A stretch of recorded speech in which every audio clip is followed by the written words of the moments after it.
Friends, మనతో ఇప్పుడు రమణయ్య గారు ఉన్నారు. ఆయన మనం వాస్తు గురించి నాకు పెద్ద నమ్మకం లేదు, తెలియదండి. బట్ వాస్తు గురించి మనం తెలుసుకుని ప్రయత్నం చేద్దాము. ధన్యవాదాలు ఈ వీడియో చూసినందుకు.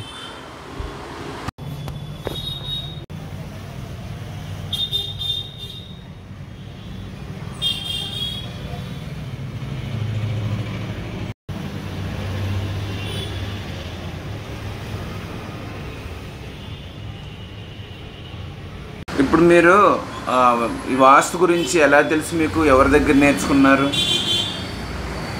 వాస్తు గురించి ఇక్కడ నాకు మామూలుగా ఇంజనీరింగ్ అది చదివేటప్పుడు అంత పెద్ద పరిచయం లేదు. నాకు బీటెక్ చదివారు ఇక్కడ కాకినాడలో. ఏ సంవత్సరంలో? 74 to 78. 74 to 78 జేఎన్టీయూలో చదివాను. జేఎన్టీయూ కాకినాడ. కొంతమంది ఏంటంటే నేను సూపర్వైజర్గా పనిచేసేవాడిని ఇక్కడ. ఇప్పుడు మా ఇంజనీర్లు వాళ్ళు ఏంటంటే ఇల్లు కొనాలా, సైట్లు కొనాలా అని తిరుగుతూ ఉండేవారు. వాళ్ళు కొంత పెద్ద గెజిటెడ్ ఆఫీసర్లు కదా. వాళ్ళ గురించి ఏం చేశారంటే ఎవరైనా అడగమనేవారు, ఈ సైట్ బాగుందా లేదా, ఇల్లు బాగుందా లేదా అని. నాకు తెలిసి ఉన్న వాళ్ళు ఎవరైనా ఉన్నారంటే అప్పుడు ఈ కడపలో తెలుగు మాస్టర్ చేసి హై స్కూల్లో రిటైర్ అయిన ఆయన సిద్ధాంతి గారు. కరప సిద్ధాంతి గారు అంటారు. వేరే కరప సిద్ధాంతి గారు. ఆయన ఏమో కాకినాడలో ఎస్ఆర్ఎంటీ ఇవన్నీ బిల్డింగ్లు అన్నీ కట్టించడం చేయడం. ఆయన కట్టించాడంటే పెర్ఫెక్ట్ 100% వాస్తు అనమాట. అనేక బిల్డింగ్లు ఆయన కట్టిన కూడా నాకు చూపెట్టేవాడు. ఈ సైట్లు చూపెట్టేటప్పుడు, ఇల్లు కొనేటప్పుడు వాడికి నేను పరిచయం అయ్యి ఆయన్ని తీసుకెళ్ళి చూపెట్టేవాడిని. ఆయన ఫ్రీగా చేసేవాడు. ఆయన ఫ్రీగా వచ్చి ఈ సైట్ బాగుందంటే బాగుంది, ఇలాంటి కొనలు అనేవాడు. ఆఖరిని ఒకరికి సైట్ చూపెట్టాను. ఆయన అన్నాడు, ఈ సైట్ కొనుక్కోవడం కంటే బరియల్ గ్రౌండ్లో ఉంటే మంచిది అన్నాడు ఆయన. అంటే వద్దురా బాబు, నీకు వద్దానా. ఆఖరిని ఇలాగే ఒక ఆయన ఇల్లు కట్టుకున్నాక ముహూర్తాలు ఎట్టమన్నాడు. ఆయనే ముహూర్తాలు వేస్తాడు. ఆయన దగ్గర ఒక ఇంజనీర్ ముహూర్తం పెట్టించమన్నాడు. వెళ్ళి ముహూర్తం పెట్టించాను. రాత్రి 9:30కు ఎంతకో ముహూర్తం పెట్టాడు. ఆడంటాడు ఆ ఇంజనీరు, రాత్రి అయితే నిద్రపోకుండా ఉండాలి, ఆ రాత్రి వెళ్ళాను, తెల్లారి గంటల ఉదయం పెట్టించమన్నాడు. మళ్ళీ వెళ్ళాను. ఆయన సైట్ ఓనర్, అది ఇల్లు గలవాడు, ఇల్లు కట్టుకున్నవాడు. మళ్ళీ వెళ్ళి ఇలాగంటున్నాడు, మా ఇంజనీర్ ఏం చేయమంటారు అని అడిగాను. అంటే నేను అసలైన కరెక్ట్ ముహూర్తం పెట్టాను. ఆయన నిద్రకి అది ఉండలేడు, పడుకుంటాడు, నిద్రపోతాడు అని అనుకుంటే పొగలెట్టమంటే పెడతాను, కానీ ఆ ఇంట్లో ఉండడు అన్నాడు. ఇంట్లో ఉండడు అన్నాడు. ఆ ఇంట్లో ఉండడం అంటే ముహూర్త బలం కూడా ఉంటుంది. ముహూర్త బలం కూడా ఉంటుంది. అయ్యా చెప్పాను, బాబు వస్తుందే బాబు అని. ఆయన ఇంకా అక్కడ ఒప్పుకున్నాడు. రాత్రి గృహప్రవేశం చేసేది. ఇక్కడ కడప ఎంత దూరం? ఇక్కడ 10 కిలోమీటర్ల దూరంలో ఉంటుంది. 10 కిలోమీటర్లు. ఆయన ఇప్పుడు లేరు. ఆయన మా పెద్ద సిద్ధాంతి కాకినాడలో. ఆయన ద్వారా మీరు నేర్చుకున్నారు? నేను నేర్చుకున్నాను వాస్తు. తర్వాత పుస్తకాలు అవి కొన్నాను. ఆయన చెప్పిన తర్వాత ఏవో 5-6. ఎప్పుడు ఇదంతా? 1974లో. 74 ఇంకా 71 నుంచి కూడాను. అప్పుడే కాదు, అనేక పుస్తకాలు, చిన్న పుస్తకాలు ఎక్కడ అమ్ముతుంటే రైల్వే స్టేషన్లోనూ, ఇక్కడ బుక్ స్టాల్లో ఒక 5-6 రకాల పుస్తకాలు కొనిచ్చారు. ఒకటి సంబంధం ఉండదు. వాళ్ళు రాసిన పుస్తకాలు కూడా సరైనవి ఏమి ఉండవు. సంస్కృతంలో ఉంటాయి. కృష్ణవాస్తు అని సంస్కృతంలో రాసి ఉంటుంది. అలాంటి మనకి అంత పాండిత్యం ఉండదు కదా అని చెప్పి మామూలుగా తెలుగులో అనువదించి చిన్న చాప్టర్స్ లాంటివి అలాంటివి కొని అది నేర్చుకుని మళ్ళీ మీరు అందరికీ చెప్పేవారు? అందరికీ చెప్తాను. మీరు ఫ్రీగానే చెప్పారు? ఫ్రీగానే చెప్తాను, కానీ వాళ్ళు ఇంప్లిమెంట్ చేసి వాళ్ళు చెప్తాను. అక్కర్లేని వాళ్ళకి ఎందుకు? అది ఎవరు సాధారణంగా అంత ఎక్కువ పట్టించుకోరు. కానీ వెళ్ళి చెప్తూ ఉంటాను, ఇల్లు బాగోలేదు, ఇది చేయాలా, ఈ మార్పు చేయాలని చెప్తాను. కొన్ని కరెక్ట్గానే జరుగుతూ ఉంటాయి నేను చెప్పినట్టుగానే. అది అందరికీ థ్యాంక్స్. ఇంటికి గుమ్మాలు సరి ఉండాలి, బేస్ సంఖ్యలో ఉండకూడదు. అలాగే కిటికీలు కూడా సరి సంఖ్యలో ఉండాలి, అది కూడా బేస్ సంఖ్యలో ఉండకూడదు. ఆ 2 కూడా కొడితే 0 రాకూడదు. అంటే 10 గుమ్మాలు ఎట్టకూడదు, 10 విండోలు ఎట్టకూడదు. 10, 20, 22 కలిపినా 0 వచ్చింది అలాగ ఉండకూడదు. అయ్యా 8 గుమ్మాలు కానీ 8 కిటికీలు కానీ అలాగే అన్ని సరి సంఖ్యలో ఉండాలి. ఆ కిటికీలు గుమ్మాలు కలిపితే సరి సంఖ్య రావాలి, బేస్ సంఖ్య రాకూడదు. అది ఇంటికి కావాల్సిన లక్షణాలు. తర్వాత అంటే ఇల్లు కూడా ఈ పదాన్ని పెట్టి కట్టుకోవడం చాలా మంచిది. అంటే మీకు కరప సిద్ధాంతి గారే హెల్ప్ చేశారు? కరప సిద్ధాంతి గారు చెప్పారు ఈ రూల్స్ అని కూడాను. మా ఇల్లు కూడా కట్టుకోవడంలో 65 పదాన్ని కట్టాం. దానికి 12 గుమ్మాలు, 12 కిటికీలు, 2 కలిపి 24 సరి సంఖ్యలో కట్టాం. ఆయన ఆశ్చర్యపోయాడు. ఇది ప్లాన్, ఆయన ఈ ప్లాన్ వేసుకుని వెళ్ళిపోయి ఈ గణం కూడా 65 పదానికి పట్టుకుని వెళ్ళి ఆయన చూపెట్టాను. ఏమంటే ఇదిగో అంటే నాకంటే ఎక్కువ నువ్వు చదివేసావు, ఇది ఒకటో రకంగా ఉన్నది, చాలా ఫస్ట్ క్లాస్ అన్నాడు. దానివల్ల పదానికి 65 పదానికి ధనం 4, రుణం 3, వారం 4. ఇది కనప సిద్ధాంతి గారు చెప్పిన ప్రకారంగా నేనేమో 65 పదానికి ఒక ప్లాన్ వేసుకెళ్ళాను. దానికేమో ధనం 4, రుణం 3, వారం 4, ఇది 30, నక్షత్రం 7, ఆయం 1, ఆయుర్దాయం 105, అంశ 3, ఈ విభూతి 1, యోగం 16, కర్ణం 3. ఈ దీన్ని పట్టుకెళ్ళి ప్లాన్ వేసి 24, 12 గుమ్మాలు, 12 ద్వారాలకి 12 ద్వారాలు, తర్వాత ఏమో 12 కిటికీలు, మొత్తం 24. అన్నీ సరిసంఖ్యలే. ఎవరిని ప్లాన్ ఎలా ఉందని పట్టుకెళ్ళి చూపెట్టారు. ఇవన్నీ చూసి మరి ఇప్పుడు అపార్ట్మెంట్ ఓన్లీ 1 డేరే ఉంటుంది కదా? ఉండొచ్చు. ఒకటి ఉండకూడదు, ఒక గుమ్మ ఉండకూడదు, 2 గుమ్మాలనే ఉండాలి, సరి ఉండాలి. అలాగే కిటికీలు కూడా సరి ఉండాలి. అదన్నా ఫస్ట్ క్లాస్గా ఉన్నది అని చెప్పారు. ఇప్పుడు చాలా చాలా యోగంగా ఉన్నది ఆ ఇల్లు. అందరికి కూడా ఈ పదానికి ఇల్లు కట్టుకోమని చెప్తాను. పల్లెటూరులో ఎవరైనా కట్టుకునేటప్పుడు ఈ పదానికి కట్టుకోండి అని చెప్తాను. Thank you. మాట్లాడండి మాస్టర్. ఇప్పుడు ఇల్లు కట్టుకుంటూ ఉంటారు కదా, ఎవరో వచ్చి ఈ ఇల్లు వాస్తుగా లేదు, ఇది డిఫెక్ట్ ఉంది, అది డిఫెక్ట్ ఉంది, ఇలాగ చెప్తూ ఉంటారు. కానీ వాస్తు అసలు వాస్తు అంటే ఏంటో తెలియదు కొంతమందికి. వాస్తు అంటే ఒక ఇల్లు కట్టుకుని సుఖంగా ఉండేలాగా అష్టైశ్వర్యాలు ఉండాలి. ఒక ఇల్లు కట్టుకుంటే అన్నీ కూడా ఆ ఇంట్లో శుభకార్యాలు జరుగుతూ ఉండాలా. ఆ ఆయుర్దాయం అనేది ఉంటుంది. ఇంటికి కూడా గాలి ఈస్ట్ ఫేసింగ్ ఉండాలి. అది దానికి గాలి తగిలేలాగా ఒక ఉండాలి ఆ ఇల్లు.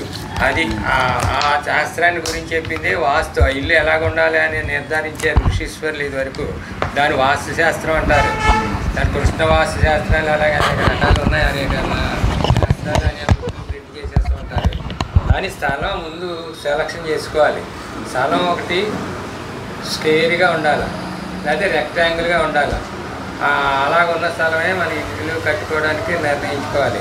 మూలగా 3 మూలలు ఉన్నది కానీ, 5 మూలలు ఉన్నది కానీ, 6 మూలలు ఉన్న స్థలం కానీ మనం ఎంచుకోకూడదు. అందులో ఇల్లు కట్టుకోకూడదు.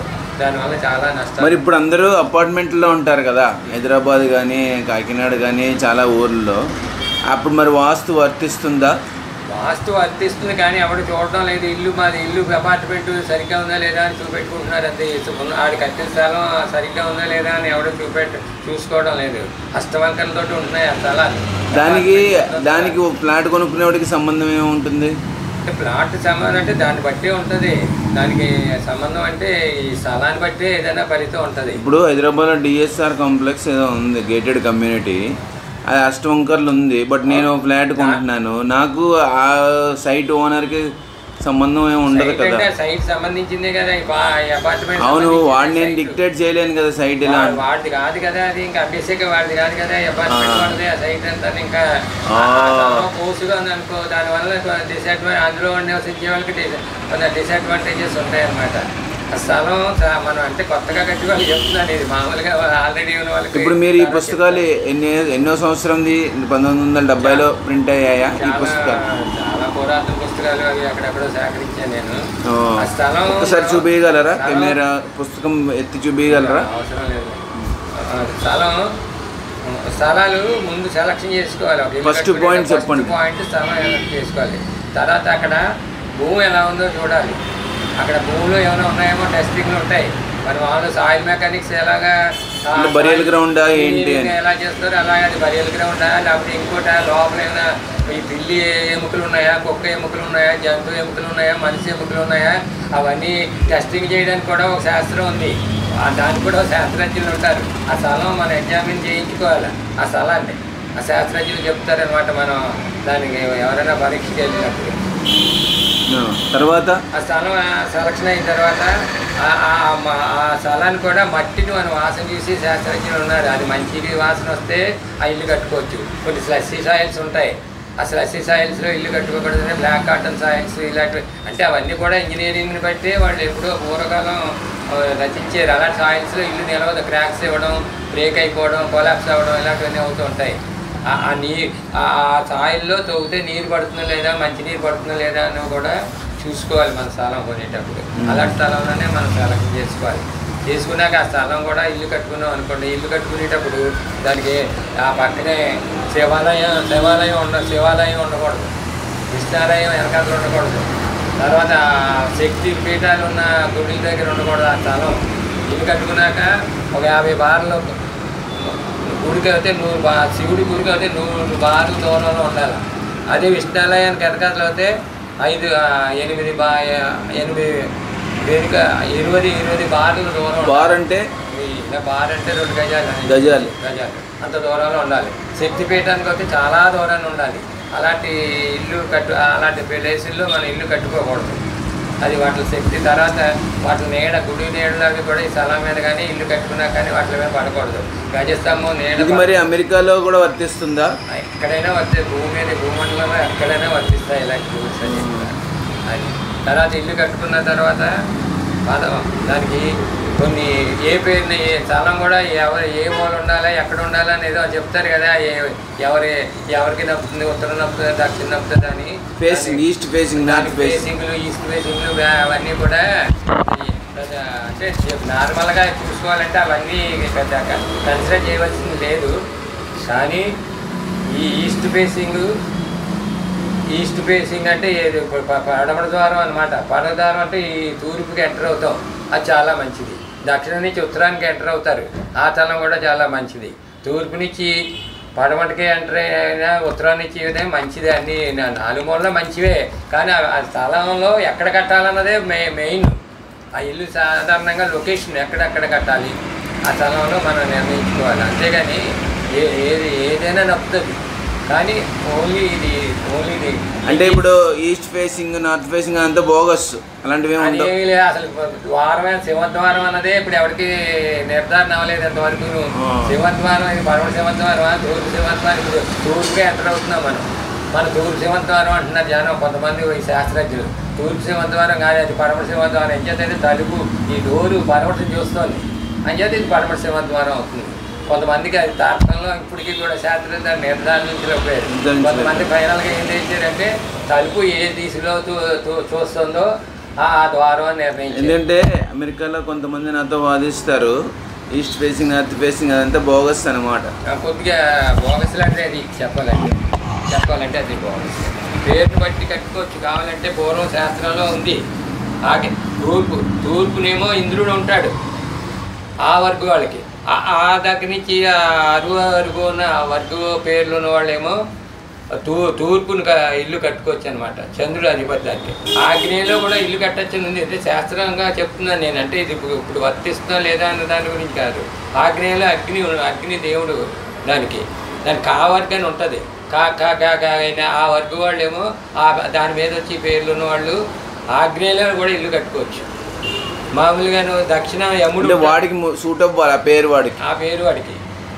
దక్షిణానేమో యముడు అధిపతి, దానికేమో చావర్గు ఆ వర్గ పేర్లు ఉన్న వాళ్ళేమో దక్షిణాన్ని కట్టుకోవచ్చు.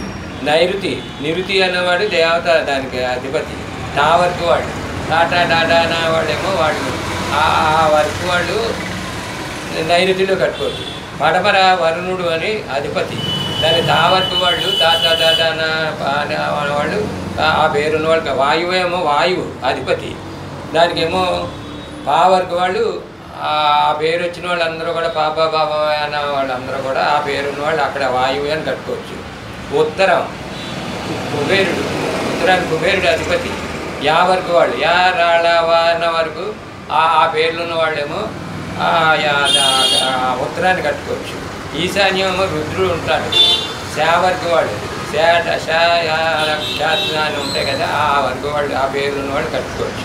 కానీ వర్కులు ఇలాగా పూర్వం నిర్ధారించారు, కానీ ఇవి అంత సక్సెస్ఫుల్గా లేవు ఇప్పుడు ఈ రోజులు. అంటే అప్ టు డేట్ మారిపోయింది కదా. ఇదివరకు పెన్సిలిన్ అంటే ప్రాణరక్షణ కింద ఉండేది, కానీ ఇప్పుడు పెన్సిల్ చేస్తే ఏదైనా రోగం వస్తే పెన్సిల్ చేస్తే చచ్చిపోతున్నారు. అలాగా మార్పు వచ్చింది. ఇది వాటికి కరెక్ట్గా జరగడం లేదు శాస్త్రం. అంటే ఈ పుస్తకం ఇప్పుడు 1950లో రాశారు అనుకోండి, 70లో, ఇప్పుడు 2024. అప్పుడు పరిస్థితి కాలమానాల బట్టి రాశారు. ఇప్పుడు అదే వర్తిస్తుందని గ్యారంటీ లేదు కదా. గ్యారంటీ లేదు. అవును. అంచేత ఇంకోటి ఏంటంటే ఇప్పుడు ఆ వరకు కట్టుకున్నామేమో గరుడు ధ్వజాయం అనమాట. ఆ వరకు వాళ్ళకి తూర్పు దిక్కులో ఆ వరకు వాళ్ళు ఇల్లు కట్టుకోవచ్చు అన్నాం కదా. ఆ గరుడు ఉంటాడనమాట. ఆగ్నేయంలో ఏమో కావర్గు పిల్లు ఉంటుంది అధిపతి. తర్వాత ఏమో వరకు వాళ్ళు ఏనుగు గజాయం. తర్వాత మగ అదే గ్రామ మధ్యం ఇది. తర్వాత చావర్కి వాడు సింహం, దక్షిణాన్ని అనమాట సింహం ఆయన. పావర్కి వారు ఎలుక. తర్వాత ఏమో తావర్కి వాళ్ళేమో సర్పం, తావర్కి వాళ్ళేమో కుక్క సునకాయం. అంచేత ఈ వర్కులు ఉన్నాయి కదా, ఈ వర్కులను బట్టి ఇల్లు కట్టుకోవచ్చు. కానీ పేజ్ ఒక్కసారి చూపించండి. దీనికి 5వ మన ఏ ఇల్లు కట్టుకుంటాం, మన యా ఉంది, రమణయ్య యా ఉంది అనుకో, రా మీద యా రావాల రామనయ్యగా ఉందనుకో, అది యా వరకు వాళ్ళు. యా వరకు ఏనుగు అయింది. దీనికి ఐదో స్థానం 1 2 3 4 5వ స్థానంలో సింహం. ఏనుకి సింహానికి శత్రుత్వం అంటే 5వ స్థానంలో ఇల్లు కట్టుకోకూడదు. అది అలా ఉంచండి. ఇలా చూపిస్తే చూసే వ్యూవర్స్కి అర్థమవుతుందండి. ఇది చెప్తున్నారండి Ramanayya garu. Okay, next proceed sir. Next మూమెంట్కి వెళ్ళండి. అంటే ఇప్పుడు అలా మంచిగా ఫాలో అయ్యి కడితే ఆ ఇంట్లో నివాసం ఉండే వాళ్ళు, అద్దెకుండే వాళ్ళకి కానీ ఓనర్స్ కానీ మంచి జరుగుతుంది, లేకపోతే అరిష్టం జరుగుతుంది. ఈ వర్కుల రీత్యా కూడా ఇప్పుడు అంత సక్సెస్ఫుల్గా ఉండడం లేదు అని చెప్పి మానేశారు. ఈ వర్కుల రీత్యా కొంత కూడా మానేశారు. మరి నెక్స్ట్ ఇప్పుడు ఈ వీడియో చూసే వాళ్ళకి వాస్తు గురించి మీరు ఇచ్చే పాయింట్స్ చెప్తాను. హలో, ఇల్లు కట్టుకునేటప్పుడు కూడా దానికి పదం అని ఉంటుంది. పదం అంటే పొడవు ఎడల్పు గుణిస్తే ఒక పదం వస్తుంది. గజాల్లో లెక్క కట్టుకోవాలి. ఇన్ని గజాలు ఉంటే ఇల్లు ఇది ఎలా ఉంటుందన్నమాట. మనకి పదాన్ని నెంబర్ బట్టి ఏంటంటే ఇన్ని చదరపు గజాలు వచ్చిందని లెక్క. అంటే సెంటర్ టు సెంటర్ వచ్చుకుని గర్భం అంటారు దాన్నే. ఆ గర్భం ఉన్న దాన్ని బట్టి ఇక్కడ రిజల్ట్స్ రాస్తారనమాట. ఇక్కడ ధనం, రుణం, వారము, తిథి, నక్షత్రం, ఆయము, ఆయుర్దాయం, అంశ, దిక్కుడిది, యోగం, కర్ణం అని ఉంటాయన్నమాట. ఇప్పుడు ఎగ్జాంపుల్ ఏం చెప్తామంటే 25 పదం వచ్చింది అనుకుందాం. ఒక ఇల్లుకి ఒక చిన్న ఇల్లు చూసుకుందాం. ఒక 12 అడుగులు ఇంచుమించు వరండాతోటి ఒక 25 చదరపు గజాలు ఇల్లు వచ్చిందంటే దానికి అంటే ధనం 8, రుణం 3, వారం 1 అంటే ఆదివారం అనమాట. తిది 30, అమావాస్య కానీ పౌర్ణమి కానీ, నక్షత్రం 11, ఆయం ఏమో 1, ఆయుర్దాయం 105 సంవత్సరాలు. ఆ ఇల్లు 105 సంవత్సరాలు. అందులో వాళ్ళు కానీ ఆ ఇల్లు కానీ 105 సంవత్సరాల వరకు జయంగా ఉంటుంది. సో ప్రతి ఇంటికి కొంత ఏజ్ ఉంటుంది. ఆ అంశేమో 6, దిక్సూచిత 1, యోగం 19, ఈ కరణము 6, ఇలా ఉంటుంది అనమాట. ఒక్కో దానికి ఒక ఫలితంగా ఉంటాయి. ఒక ఇల్లు అంటే దాని చదరపు గజాలు ఈ సెంటర్ టు సెంటర్ కొలుచుకుని గర్భం అంటారనమాట. ఒక సెంటర్లో ఒక ఇల్లు 2 గదులైనా తీసుకోవచ్చు, లేదా మొత్తం ఇల్లు అంతటికీ కూడా గర్భం కట్టుకోవాలి. ఇంటికి చదరపు గజాలని ఉంటుంది. దాన్ని బట్టి రిజల్ట్స్ ఉంటాయి.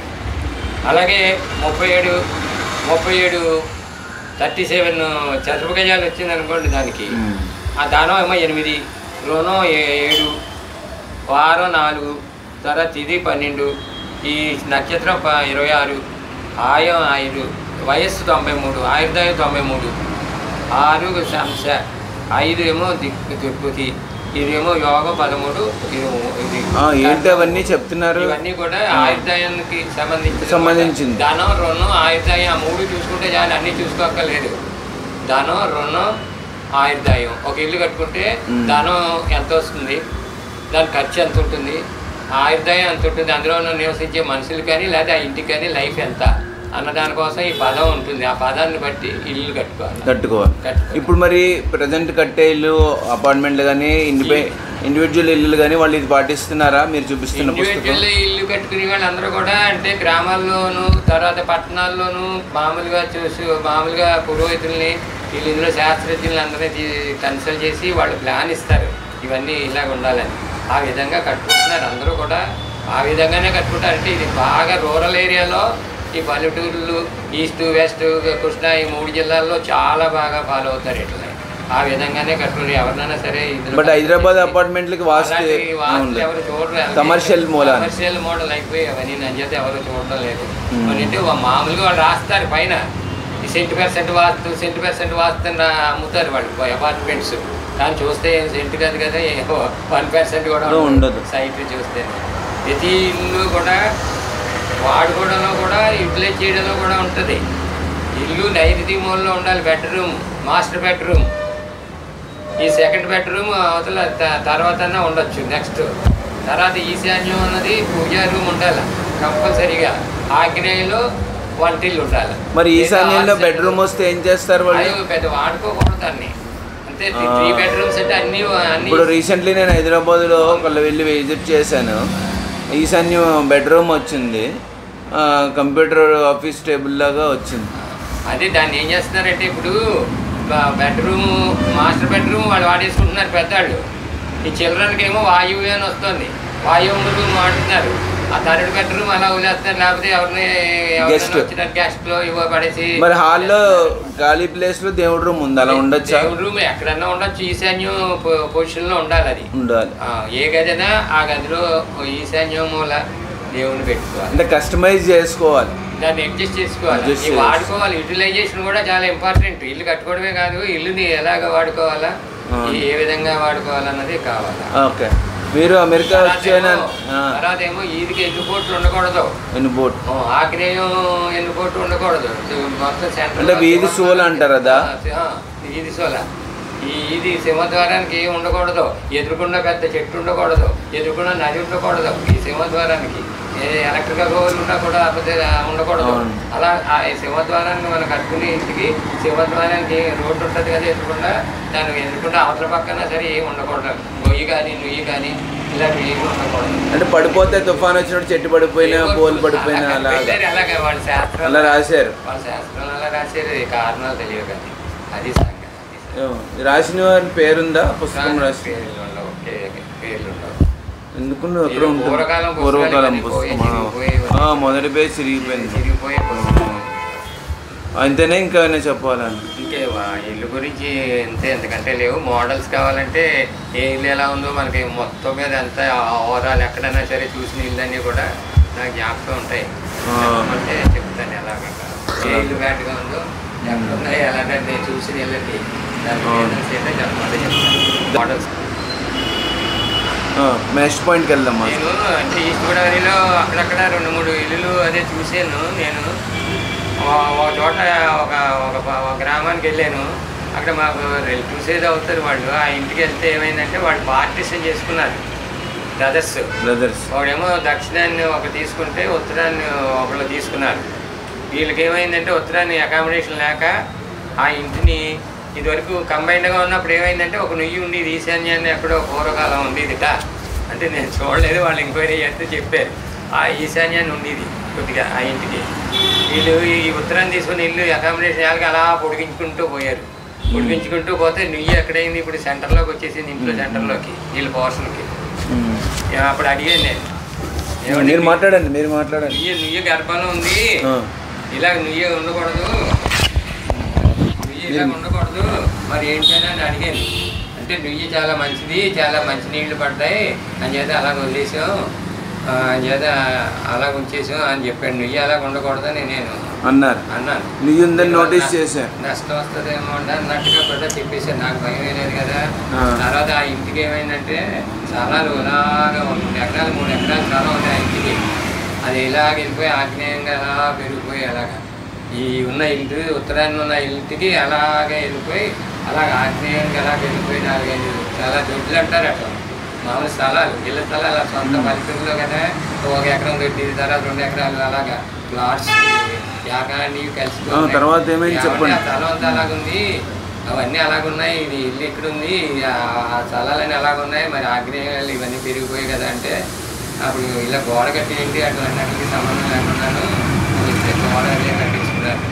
ఆ ఇల్లుకి ఏమైంది ఆఖరిని పాపం ఆ ఇల్లు వదిలేసుకుని బయటకు పోవాల్సి వచ్చింది. ఎన్నో భూములు ఉన్నాయి వాళ్ళకి, అది అమ్మేసుకుని పోవాల్సి వచ్చింది. ఎందుకలాగా? అంతే, అది ఆ ఇంటి ఎఫెక్ట్ అనమాట.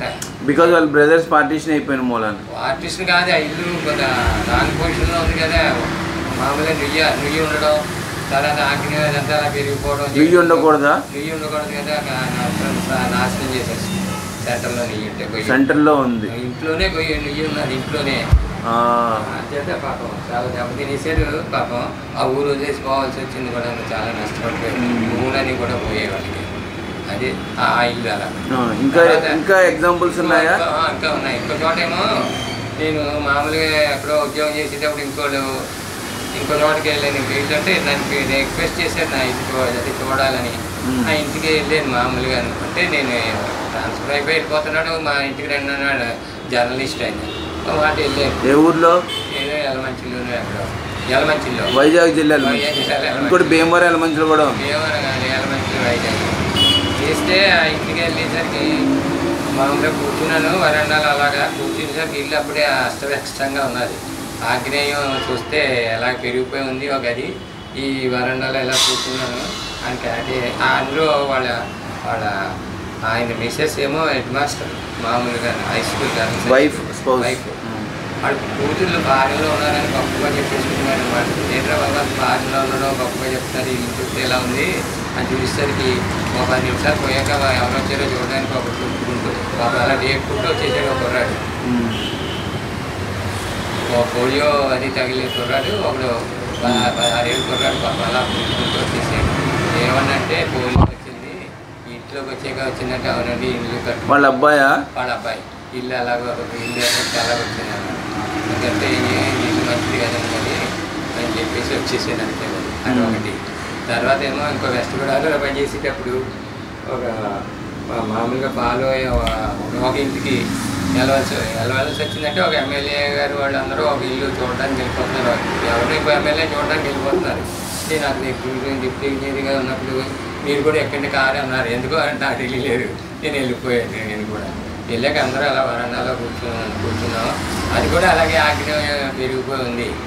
ఈ ఆగ్నేయం పెరిగిపోయింది. మేము వరండాలో ఇలా కూర్చున్నాం. ఆలోచిస్తాను ఏదో అయి ఉంటుంది, ఇది ఇలా ఆగ్నేయం పెరిగిపోయింది ఏంటో అని ఆలోచిస్తున్నాను. నాకు మనసులో అప్పుడే వచ్చేసింది ఏదో డిఫెక్ట్ అయి ఉంటుంది ఇందులో ఇది మనకని. అప్పుడు లోపల నుంచి వచ్చేయడం ఒక ఆయనేమో అలా సాయపడి తీసుకొని కూర్చోలో కూర్చోబెట్టాడు.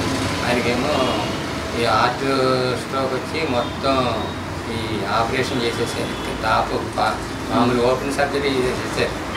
అది ఆ ఇల్లు అలా ఉన్నది అని చెప్పి నేను చెప్పాను. ఏమండి బాబా ఇల్లు అలా ఉన్నది అంటే ఆయన తోటి అనలేదు, మనం తీసుకెళ్ళి ఆయనతో చెప్పాను. మీరు చెప్పిన వాళ్ళు ఫిక్స్ చేస్తారా ప్రాబ్లమ్స్? వాళ్ళకి తెలియదు ఎవరికి ఇల్లు అంటే ఆగ్నేయం పెరిగింది అన్నింటి కరెక్షన్ చేసుకోలేదు. వాళ్ళకి ఏం తెలియదు అంటే కొన్ని ఏరియాలో పాటించరు కదా, పూర్వం కట్టిన ఇల్లు ఎవరు పాటించరు. అది అలా ఉంటుంది అంతేనండి. ఇంకా ఉన్నాయి ఎగ్జాంపుల్? ఇంకో ఇల్లు ఉంది అలాగే ఒక ఊరు అంటే పేర్లో చెప్పండి. నేను ఇంకో చోట ఇంకో ఇంటికి వెళ్ళాను. ఇంటికి వెళ్తుంటే ఒక మామూలుగా చాలా ల్యాండ్ లార్డ్స్ అయితే ఆ ఇంటికి మామూలుగా జాయిన్ అయ్యాక వాళ్ళు ఇల్లు చూడడానికి వెళ్ళాను. పొలిటీషియన్స్ ఇల్లు చూస్తే నాకు ఇలాగ అనుమానం వచ్చింది. చెప్పండి. జమీందార్ గారు ఎక్కడికి వెళ్ళారు? జమీందార్ గారు వాళ్ళ ఇంటికి వెళ్ళాను. వెళ్తే వాళ్ళు ఇల్లు చూసేసరికి అది అలాగే ఆగ్నేయం అది పెరిగిపోయి ఉంది. ఆడు అంత పూర్వం కట్టి ఇల్లు అది చాలా జమీందారు వాడు. ఇది అన్నాను ఇది ఇలా ఉన్నది ఏంటి ఇల్లు పరిస్థితి అంటే అందులో ఒక బీటెక్ మెకానికల్ ఇంజనీరింగ్ చదివినాడు ఉన్నాడు, అగ్రికల్చర్ చదివినాడు ఉన్నాడు. కుర్రాడు మంచి షైన్ అయిపోతున్నారు, బాగానే ఉన్నారు. అందరూ కూడా చాలా పొలిటీషియన్ ఎమ్మెల్యే పోస్టులు ఉన్నట్లు ఉన్నవాడు. నేను అనుకున్నాను ఎప్పటికైనా ఇందులో ఎవరో ఒక సడన్గా డెత్ వస్తుంది అన్న ఐడియా నాకు వచ్చేసింది. నేను వచ్చేసిన తర్వాత చెప్పారు ఆ ఇంట్లో ఈ ఎమ్మెల్యే చేసేవాడు వెళ్ళి ఆ ఇంట్లో అంటే క్యాన్వాసింగ్ వెళ్ళి ఆ ఇంట్లో వెళ్ళిపోయి సరిగ్గా హార్ట్ అటాక్ వచ్చి చచ్చిపోయాడు. అది అయ్యో పాపం అనుకున్నా. ఇల్లు అయింది. ఆ తండ్రి ఉన్నారు, ఇప్పుడు తమ్ముడు ఉన్నాడు, ఇలా ఉన్నాడు. అయ్యో పాపం అనుకున్నాను. అలాగే ఇంకో చోటకి అలాగే ఇంకో వాస్తు ప్రభావం ఉంటుంది, స్థల ప్రభావం వాస్తు ప్రభావం అది. అలాగే వీళ్ళ చుట్టాలు ఇంకోటి చోట ఉన్నారు. వాళ్ళ ఇంటికి కూడా మామూలుగా ఏదో సర్పంచ్లు వాళ్ళ ఇంటికి మా పని మీద వెళ్తుంటాం కదా. వాళ్ళు చూస్తే ఇద్దరు బ్రదర్స్ వాళ్ళ ఇల్లు కట్టుకున్నారు. ఇద్దరు ఒక పక్కన ఇది కలిసే ఉంటాయి వాళ్ళ ఇల్లు రెండు. ఎంట్రన్స్ మట్టికి ఆగ్నేయంలో పెట్టారు. ఇద్దరికి కలిపి ఆగ్నేయ మూలలో నుంచి ఇంటికి వెళ్ళాలి. వెళ్ళాక వాళ్ళు చూసి నాతో కొంత తెలిసిన వాళ్ళే, మా ఈస్ట్ గోదావరికి సంబంధించిన వాళ్ళు అక్కడ వెళ్ళి సెటిల్ అయిపోయారు. ఏమని ఆగ్నేయంలో పెట్టారంటే ఇంకా అక్కడ ఏదో పెట్టేసేవాడిని అన్నాడు. లేని ఊరుకున్నాను. ఇంకోటి చూశాను, ఒక ఈ 2 నెలలకి ఈశాన్యం ఉంటుంది కదా, అక్కడేమో ఓవర్ ట్యాంక్ కట్టేసారు. ఓవర్ ట్యాంక్ కట్టేసారు. ఏమండి ఇంత మరి కాంట్రాక్ట్ కూడా నువ్వు చెప్పాను ఏమండి ఇల్లేంటి నీకు వార్త అంటే ఇది వార్తది అని తెలీదా మీకు ఈ దారి ఇలా సరిగ్గా పెట్టుకోలేదు ఆడేమో ఓవరెట్టండి ఈ శనలో కట్టేసారు దీనివల్ల ప్రాబ్లమ్స్ వస్తాయి అని చెప్పాను. చెప్తే ఏదో మా సూపర్వైజర్ చెప్పాడండి అలా మా సూపర్వైజర్లు ఉంటారు వాళ్ళు చెప్పాడని కట్టేసారు అన్నాడు. కట్టేస్తే అవును మనం ఏమంటాం తర్వాత కొన్నాళ్ళు అయిపోయాక 100 ఎకరాల భూములు ఉన్నాయి. 100 ఎకరాల భూములు అయితే ఆక్రమించేసారు. అయ్యో 100 ఎకరాలు కూడా ఎవరో ఆక్రమించారు అంటే అన్ని ఎకరాలు కాదు కొన్ని ఎకరాలు జెండాలు వేసేసి ఆక్రమించేశారు. తర్వాత ఈ ఒక ఆయన సర్పంచ్ ఆ సర్పంచ్కి ఒంట్లో బాగోలేకపోతే ఆయన ఏం చేశారంటే ఏలూరులో ఇల్లు కొనుక్కుందాం అని చెప్పేసి ఇల్లు కొన్నారు. ఇల్లు కొని మా సూపర్వైజర్ని అడిగితే నన్ను చెక్ చేస్తుంటారు కదా ఇల్లు ఎలా ఉందన్నాడు. ఇల్లు బాగోలేదురా బాబా ఇల్లు అది ఆ ఇల్లు బాగోలేదు ఎలా కొన్నారు రా అన్నాడు. ఆ ఇంట్లోకి వెళ్ళాడు 1 నెల 2 నెలలు ఉన్నాక అంతా చచ్చిపోయాడు. అది ఒక ఉదాహరణ. తర్వాత ఏమో ఇంకో చోట ఇంకో సర్పంచ్ పెద్ద మేజర్ పంచాయతీ సర్పంచ్ వెస్ట్ కూడా ఇల్లంతా కట్టినప్పటి నుంచి కూడా నన్ను ఎలా ఉందండి ఇదేంటంటే అడిగితే చాలా బాగుంది వాటిగానే నేను అమలాపురం తెప్పించాను ఈ పండితుల్ని వాళ్ళు చెప్పినట్టుగా కడుతున్నాను అన్నాడు. అలాగే కట్టాడు ఆల్రైట్ బాగుందని చెప్పాను. తర్వాత ఒక 2-3 నెలలు పోయాక వీళ్ళు ఏం చేశారంటే ఒక కిడ్నీ ఏదో ఉంటుంది గోబర్ గ్యాస్ అప్పట్లో వచ్చేది వాళ్ళు నైరుతిలో నీళ్ళ దువ్వేసి అందులో పెట్టేసారు. నైరుతిలో గొయ్యి ఉండకూడదు ఆ నైరుతిలో ఈ గోబర్ గ్యాస్ పెట్టేసారు. కట్టేసిన తర్వాత 2-3 నెలలు పోయాక అంటే జ్వరం వచ్చేసింది. జ్వరం వచ్చేసి హాస్పిటల్లో జాయిన్ చేస్తే చచ్చిపోయాం. అలా ఉంటుంది అనమాట కొన్ని ప్లేస్. మేము తిరుపతిలో వర్క్ చేసాం 97 to 98 టైంలో.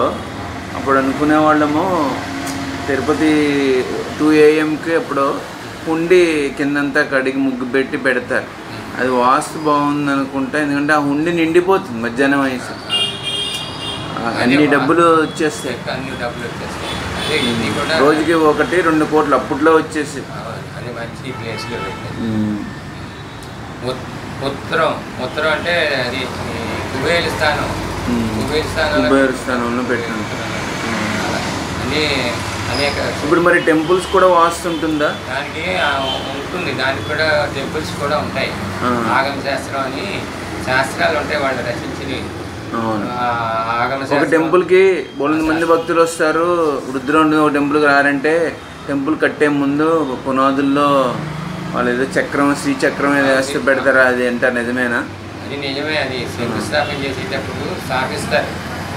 అది పవర్ఫుల్ స్వామీజీలు పెట్టడం బట్టి ఉంటుంది కదా. శంకుస్థాపన చేస్తారు.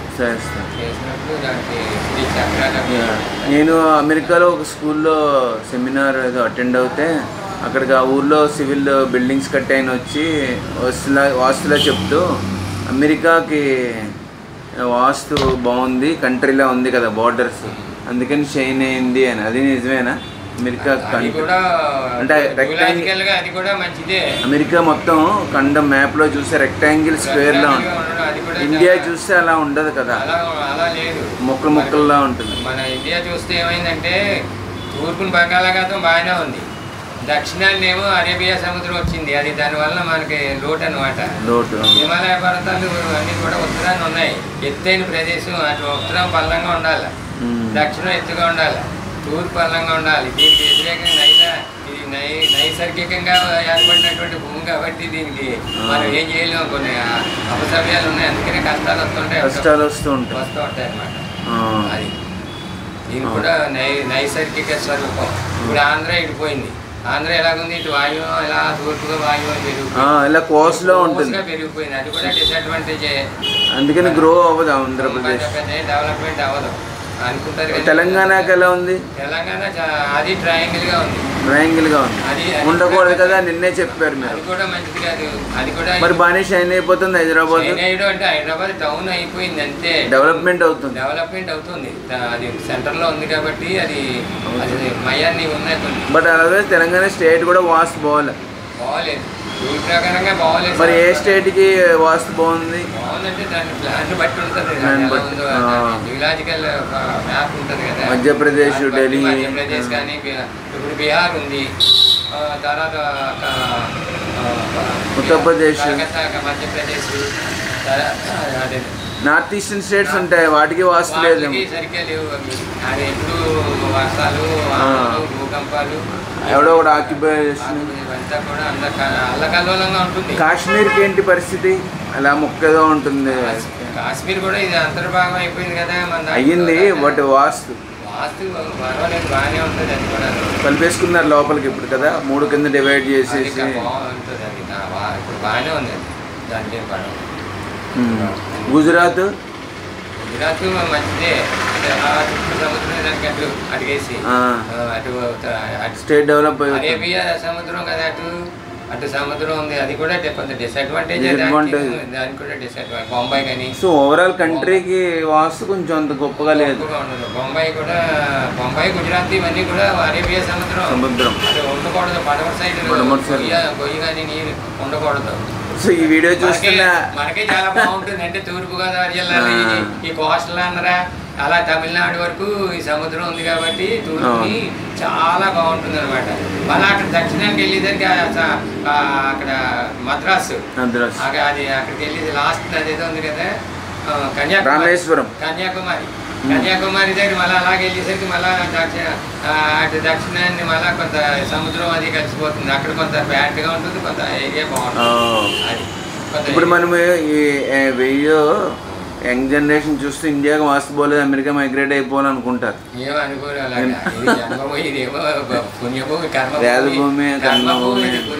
ఇందులో సకల ఐశ్వర్యాలు ఉంటాయి. ఇందులో అమెరికాలో ఏముంది? అమెరికాలో ఏమీ లేదు. అది అరణ్యాలు ఎక్కువ. అరణ్యాలు పెంచుతుంటారు. అంతమంది కార్స్ ఇచ్చే అక్కడ తెచ్చేయడమే.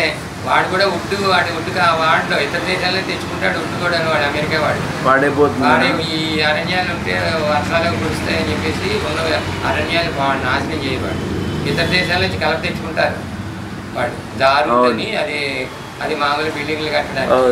అది అమెరికా పరిస్థితి. అది ఇవన్నీ కూడా ఇంకా ఉన్నాయా మాస్టర్ పాయింట్స్? ధన్యవాదాలు. చూసి చూడండి ఎలా ఉందో.